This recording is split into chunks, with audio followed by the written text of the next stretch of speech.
जी, अस्सलाम वालेकुम। I am doctor Ali Hasan. और अगर आप के पेट में दर्द है और आपको मैदे में दर्द महसूस होती है, तो ये कैसे पता लगेगा कि ये मैदे की दर्द है या इंटेस्टाइन की दर्द है या पित्ते की दर्द है, जिगर की दर्द है या लबलबे की दर्द है या इवन किडनी की दर्द है? तो इसके लिए you have to be very sure. Obviously आप अगर आपके पूरे पेट में दर्द है तो आप मैदे की दवाई तो नहीं इस्तेमाल कर सकते। आपने इसको रूल आउट करना है, इसके कॉज को, कि ये दर्द की वजह क्या है। तो इसके लिए आज मैं आपसे डिस्कस करूंगा। आप अगर इसको देखें, अगर हम डिस्कस करें, ये खुराक की नाली है जिसको इसोफेगस कहते हैं, फूड पाइप कहते हैं।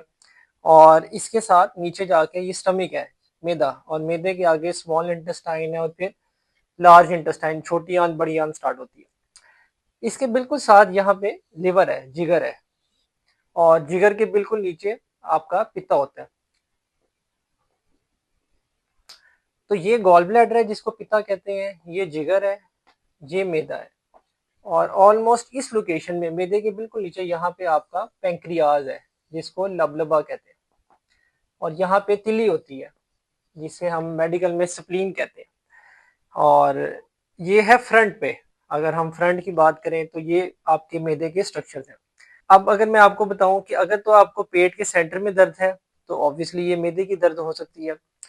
लेकिन ये मैदे के साथ साथ लबलबे की दर्द या गॉल ब्लैडर की दर्द या इवन लिवर की दर्द भी हो सकती है।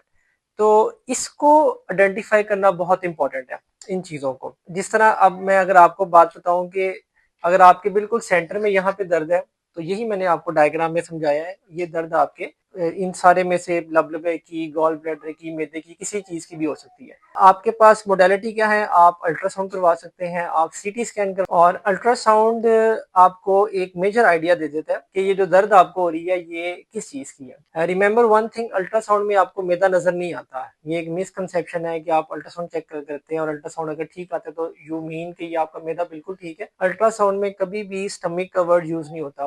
अल्ट्रासाउंड इज ऑल अबाउट कि आप लिवर को देख लें, गॉल ब्लैडर को देख लें, किडनीज बैक साइड पे होती है, किडनी में कोई स्टोन तो नहीं है, कोई मसला तो नहीं है, उसको देख लें, या इवन लबलबे में अगर सोजिश है तो वो नजर आ जाती है। Ultrasound is not 100% reliable. Obviously it's operator dependent. जो अल्ट्रासाउंड कर रहा है उसकी कॉम्पिटेंसी पे डिपेंड करता है।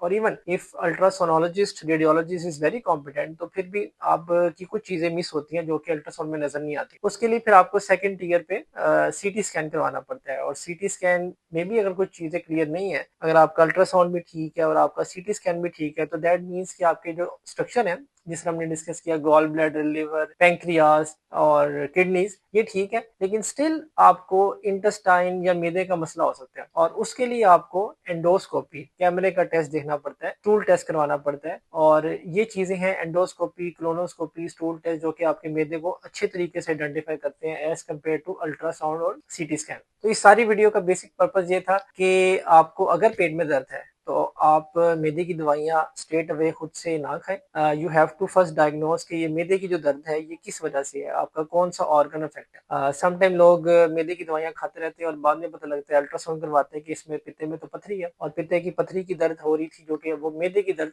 समझते हैं। तो ये बड़ा इंपॉर्टेंट है। और ये की होम मैसेज है, अगर आपकी फैमिली में किसी को भी मैदे का पुराना मसला है तो आप उसको डायग्नोज करने के लिए अल्ट्रासाउंड करवा सकते हैं, सीटी स्कैन करवा सकते हैं। और इवन अगर फिर भी आपका अल्ट्रासाउंड और सीटी स्कैन में डायग्नोज नहीं होता तो यस, आप ये जो इन्वेसिव टेस्ट है, एंडोस्कोपी, कोलोनोस्कोपी या इवन स्टूल टेस्ट है, उसमें जा सकते हैं। Thank you so much.